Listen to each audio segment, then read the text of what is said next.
नमस्ते दोस्तों, ये रील मैं मीडिया के बंधुओं के लिए बना रही हूँ क्योंकि मैंने कुछ प्रोटेस्टर्स को जो कि गटर छाप, अनैतिक, अश्लील बिहेवियर सड़क पर बच्चों के सामने, बुजुर्गों के सामने, महिलाओं के सामने डिस्प्ले कर रहे थे, उसको नॉर्मलाइज करने से मना किया है कि we do not accept this in this society. हम लोग नहीं चाहते कि हमारे घर के बच्चों को कोई जो है अपनी अश्लील हरकतों से जो है टाइम से पहले सेक्सुअलाइज कर दे। हमारे घर के बुजुर्गों के सामने जो है हमें शर्मिंदगी महसूस कर, हम नहीं इस तरह का बिहेवियर एक्सेप्ट करते हैं, उसको नॉर्मलाइज नहीं होने देंगे। तो मीडिया जो है मेरे खिलाफ गैंग अप कर रही है और ये नहीं बताएगी कि जैसे स्काई रूट जैसे स्टार्टअप की मैंने कितनी बड़ाई की, हमारे देश के जेनजी जो हमें इतनी ऊंचाइयों पे लेके जा रहे हैं, नीट के छात्रों को मैंने खुद स्वयं जो है कितनी बधाई दी। और ऐसे बच्चे जो कि अपने परिवार की जिम्मेदारियां उठा रहे हैं, हमारी टीम में भी ऐसे बच्चे हैं, हमारे घरों में रिश्तेदारी में भी जेनजी भाई बहन हैं जो कि हमारे बड़े काम संपन्न करते हैं, लेकिन कुछ चंद फॉलोअर्स के लिए और चंद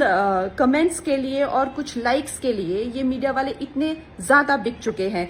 और मैं देख रही हूँ कि कुछ फेमिनिस्ट जो हैं वो एंकर्स कह लीजिए या पूरे एक बुलेटिन कर रहे हैं और मुझे सिखा रहे हैं कि Kangana, why should these women have the burden of dignity और डिसिप्लिन। हम लोग मिलेनियल वुमेन पे इतना प्रेशर था to be dignified and to be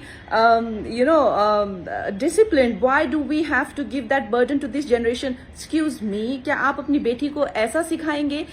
discipline में रहना या मर्यादाओं में रहना कोई चॉइस नहीं है। भौंडा प्रदर्शन तो हर कोई करना चाहेगा, लेकिन अगर आपको समाज में रहना है और संविधान के हिसाब से आपको चलना पड़ेगा, जिसका मतलब है कि आपकी आजादी वहां खत्म हो जाती है जहां मेरे नाक और कान शुरू होते हैं। तो आप भौंडे बनकर सिर्फ अपने कमरे में रह सकते हैं। बाहर आकर आप मेरे आराध्य, चाहे आपको मेरे माता पिता के लिए कोई सेंटिमेंट ना हो, मेरे घर के बच्चों के लिए कोई आपको भावना ना हो, उसका मतलब ये नहीं है कि आप उनको सड़क पर सेक्सुअल गालियां देंगे, उनके मान को हानि करेंगे। मेरे आराध्य, मेरे भगवान हो, चाहे मेरे नेता हो, प्रधानमंत्री जी से जो है लोग उनको एग्जाम बडी कहते हैं बच्चे, उनके साथ में कितने लोगों की भावनाएं, कोई उनको लीडर मानता है, कोई उनको दोस्त मानता है, कोई उनको परिवारजन मानता है, कोई उनको भगवान मानता है। उसी तरह से आप किसी की फीलिंग्स हर्ट नहीं कर सकते हैं। ये कोई कूल बनना नहीं है, ये एक बेसिक सिविक सेंस है और अगर आपको ये नहीं आती है तो आपको सीखना पड़ेगा।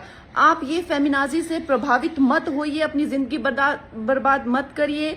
इस भौंडेपन को सिर्फ और सिर्फ आप अपने कमरे में डिस्प्ले कर सकते हैं। बाहर जाके आपको मर्यादा में रहना पड़ेगा ना, या आप वर्क प्लेस से निकाल दिए जाओगे। आप कभी भी कोई संबंध, परिवार वाले भी आपको भौंडापन नहीं झेलेंगे, तो आपके सामने एक डेड एंड के सिवाय अंधकार वाली जिंदगी हो जाएगी।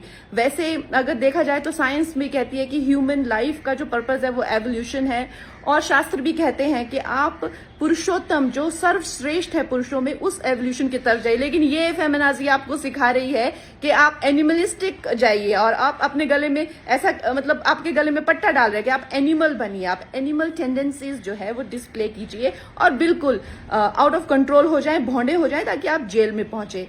आपको डिसाइड करना है कि आपको कौन अच्छे से गाइड कर रहा है और कौन आपको सही दिशा बता रहा है। मैं यही कहूंगी जो मैंने अपने बड़ों से सीखा है और जिन्होंने मुझे गुरुओं ने जो मुझे ज्ञान दिया है वो यही है कि ये हमें जो जीवन मिला है वो इवॉल्व होने के लिए मिला है, रिग्रेस होने के लिए नहीं मिला है एनिमलिस्टिक टेंडेंसीज में। सो आप प्लीज इवॉल्व होइए और सबको गुरु पूर्णिमा की बहुत शुभकामनाएं।